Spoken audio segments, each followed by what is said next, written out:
For those of you surrendering during the winter fall 2022, 2023, COVID with flu and influenza is going to be present most likely.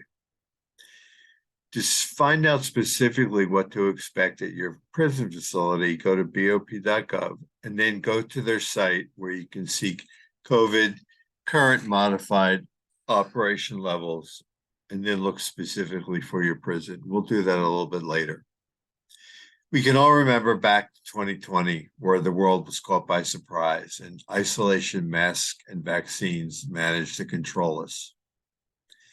As prisons and jails are closed environments, kind of like petri dishes and cruise ships, they are the perfect breeding grounds for viruses to get worse. Through 2020 into 2021, there were a few wardens that did a great job protecting inmates and staff alike. If you've had your COVID vaccines and boosters, all of them, I would recommend bringing the verification with you. If you've had your flu shots, I would bring those verifications also. If you haven't, that's all right.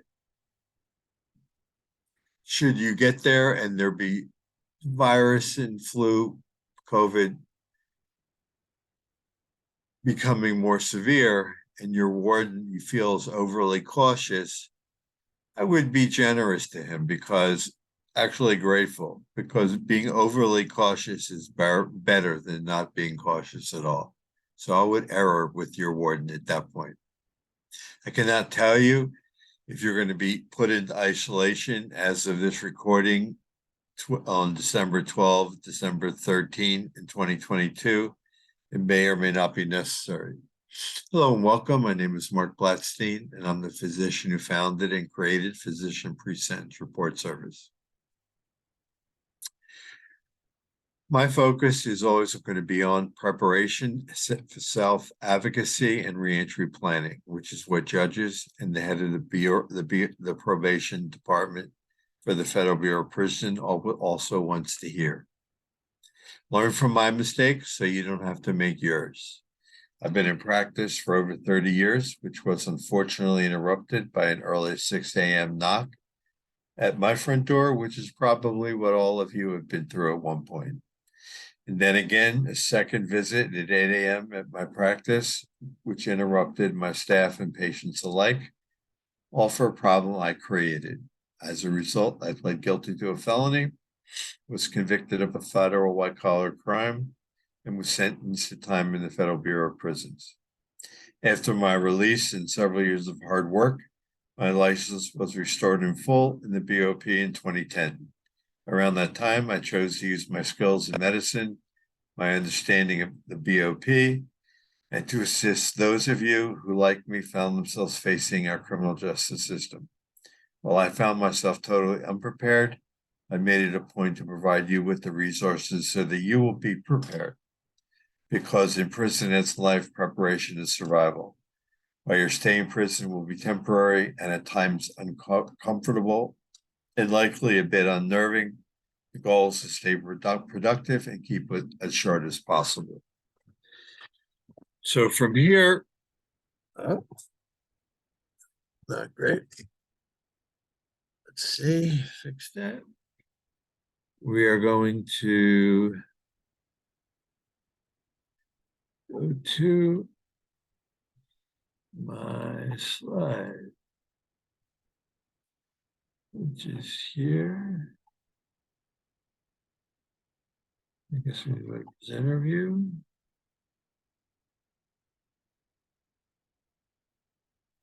No.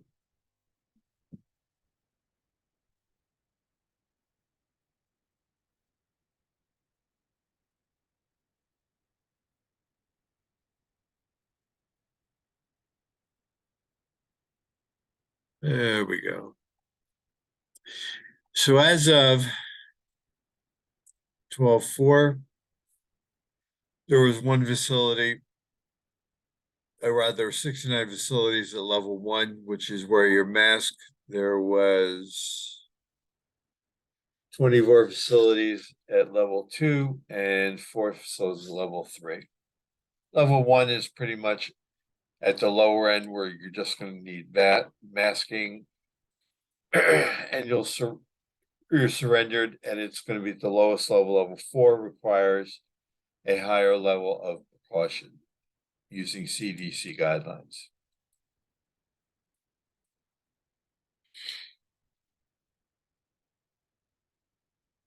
And it's important, I think, to remember that the flu is going to be another complication on top of COVID.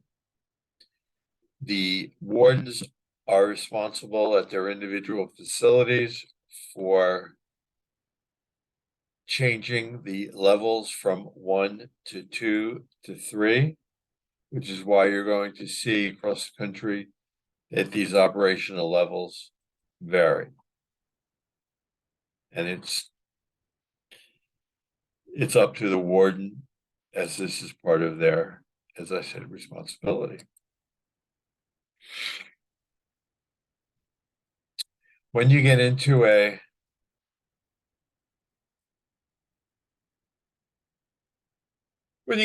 prison that's going to be at level, at level 2 or level 3, remember a couple things. One, it's going to be temporary. 2, you may find yourself bored to death after being quarantined in an isolation cell for, forget one day, an hour. And so I'll deviate a little bit in explanation, but my recommendation is that you need to bring books. And my deviation is going to include several topics. And we're going to go into First Step Act and programming. But with books first, when I first went into the BOP, what I was reading was not very helpful. I was reading Tom Clancy, Stephen King. I was on the track all the time, or the weight room. Not helpful to getting any kind of early release. In fact, I was unprepared for everything, even getting there. I mean, when I went into the camp, when it was right into solitary confinement, and I was a basket case, I wasn't prepared. I didn't even realize it was an option. And so you want to have books starting to be sent to you 2 days before. The books that I would, in my humble opinion, recommend would be biographies, history, philosophy, business, books that can teach you something. And the ultimate goal is for these books to be used as you're reading them, to be documented so that your unit teams and case managers can see that you're doing something productive. So how are you going to document them? There are journals that you can review through Amazon or other publications, but probably Amazon is the most familiar with the BOP or with the Bureau of Prisons staff. And you want to find a journal where it's softback or hardback, but softback's probably cheaper, where the pages are lined. And at the same time, you need to have writing on the pages or they won't let them in. So lined with either inspiration, phrases, or quotes of any kind, sports, religious, it doesn't matter, but you need to be able to write on them. Once you've figured out the type of softbound books or hardbound books, notebooks, journal books, and it can't be anything that has those spiral notebooks, that won't work. No metal. And hardback books are going to be harder to get through. It's going to have to be something that is softbound is easiest. You can try hardbound. But you need to start writing in them, and then item day, and it's going to be every day. It's a habit that you're going to have to begin to build so that you can remember the author, and you need to create a template for yourselves as to what works best for you. But like, for example, the author's name, why you chose the author, the title. What about the content of the book?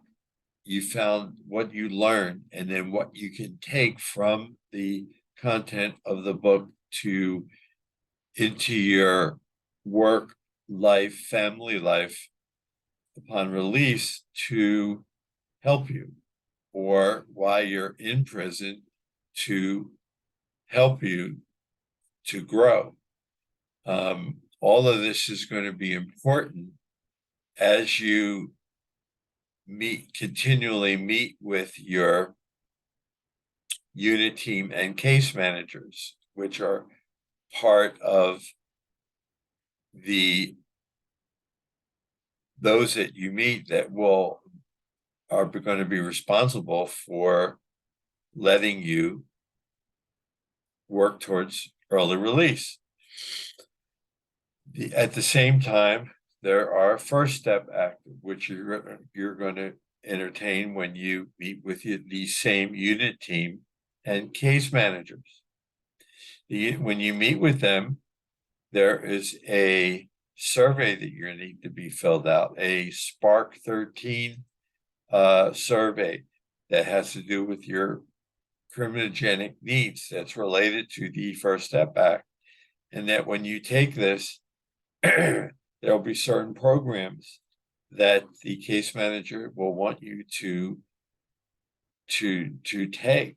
And you want to take every one of them and be very thankful and grateful to the unit team manager. And this is because if you refuse, then you might as well kiss the option of early release, possibly goodbye. It doesn't matter if the program that they are recommending is teaching you how to sew, teaching you how to knit, teaching you how to walk around the track, teaching you how not to be angry, teaching you how to balance a checkbook, whatever it may be, however possibly beneath you, however possibly juvenile, this is the system that we work in. And so you're grateful to it.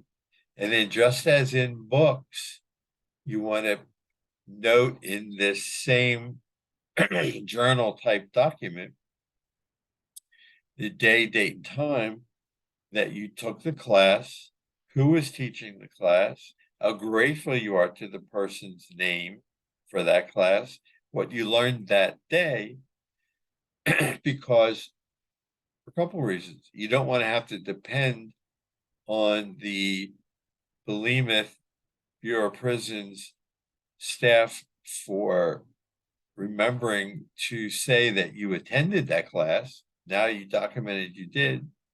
Or when you get there, that each time you go, you can show the case manager and unit team, see, I went and this is what I learned. And I'm so grateful to you for suggesting to me, this is what I learned. And by the way, I also started reading this book, and my goodness, it's been very helpful.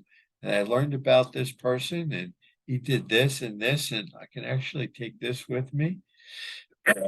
It's been very helpful too. And I thank you for all your help, because the case managers and unit team, they want to see, as in the Federal Bureau of Prisons organization, incremental improvements among all of their inmates,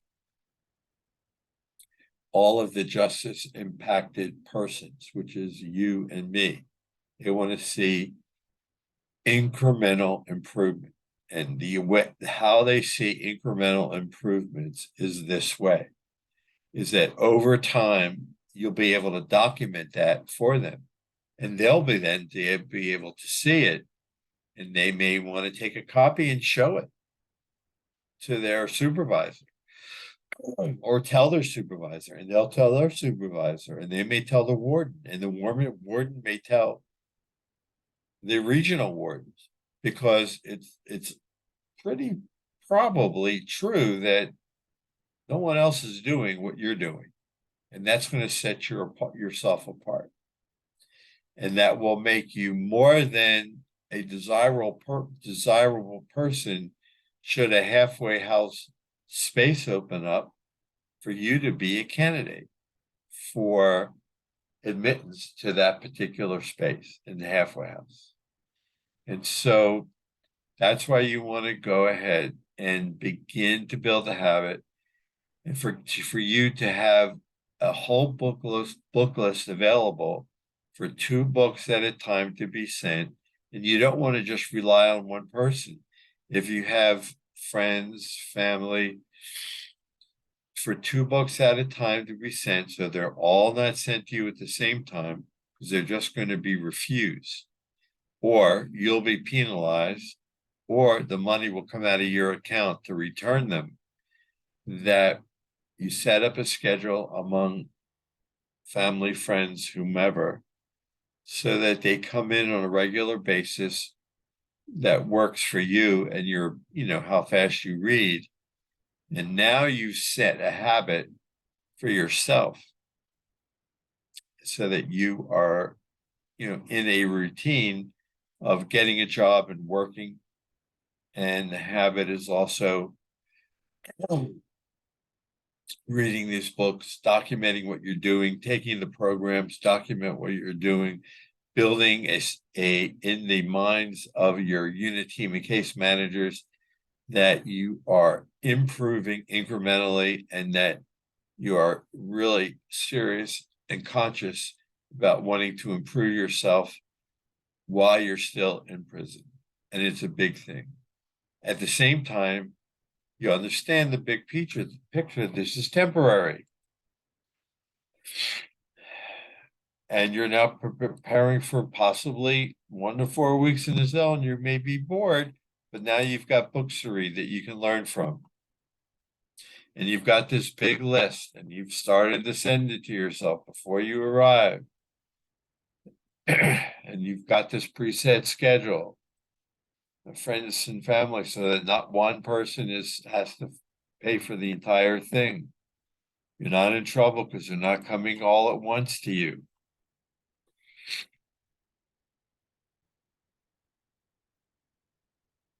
And then once you get into Camp Low, if you're not able to get to a phone or to a computer for email, you can ask a friend to ask their family to call yours and let everybody know that you're okay.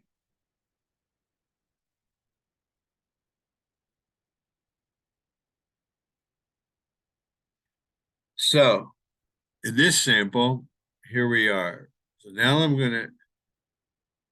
on screen share, and we're going to stop the share. And I'm going to show you where you can go to the, we're going to go to BOP and their website, like I said. So here we are today, 33 facilities at level 1, 51 at level 2, 13 at level 3. You go here to individual sites, and you could be able to see that each one of them, and you can tell which are in worse positions. So for example,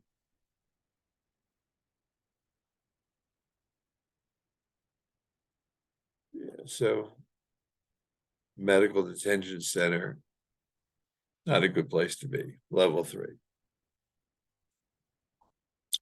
And now we're going to get back to screen share. And good. How do I do that? Amazing. So hardback from home, softback from hardback from Amazon, softback from home. And we're just going to list a few to give you an idea. These are a couple oldies. Marco Polo, it's an old book, good. You can have biographies. You can have Martin Luther King, Mandela. These are guys, and he was in jail for a long time. 3 Laws of Performance, a great book. We have 2 oldies but goodies, Rich Dad, Poor Dad, How to Win Friends, Influence People. These are 2 really good books. 7 Habits of Highly Effective People. I forgot about that one. Another really good book. Power of Habit. This is a new one. Very good. You may want to go there first on how to create a habit. I read this one a couple of years back. Steve Jobs is another good one. The Gift. This is a Dr. Edith Eva Eger. She was a child in the Auschwitz World War II. And at age 50, I believe she got her PhD in psychology. But I mean, a bestseller many times over. Unbelievable.